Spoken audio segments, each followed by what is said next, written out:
നൂറ്റാണ്ടുകൾക്ക് മുമ്പാണ് പ്രവാചകൻ സഹാബത്തിനോട് പറയുന്നത്, ലാ തഖൂമു സ്സാഅത്തു ഹത്താ തഊദ അർദുൽ അറബി മുറൂജൻ വനഹാറ. അറേബ്യൻ പുൽമേടുകളും നദികളും തിരിച്ചു വരുന്നതുവരെ അന്ത്യനാൾ ഉണ്ടാവുകയില്ലെന്ന്.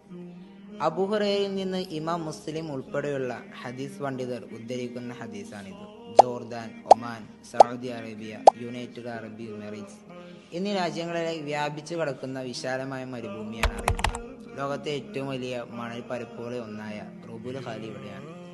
വിശാലമായ ഈ മരുപ്രദേശത്തെയാണ് തിരുദൂതർ പുൽമേടുകളും നദികളും നിറഞ്ഞ പ്രദേശമെന്ന് പ്രവചിച്ചത്.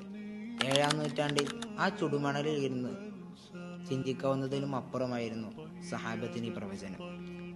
ഇന്ന് അതിനെ സംബന്ധിച്ച് നിരവധി ഗവേഷണങ്ങൾ പുറത്തു വന്നു. അതിൽ സഹാബത്തിന്റെ തൊണ്ടയിൽ കുടുങ്ങിയ യഊദ് എന്ന വാക്കിന് ഉത്തരവുണ്ട്.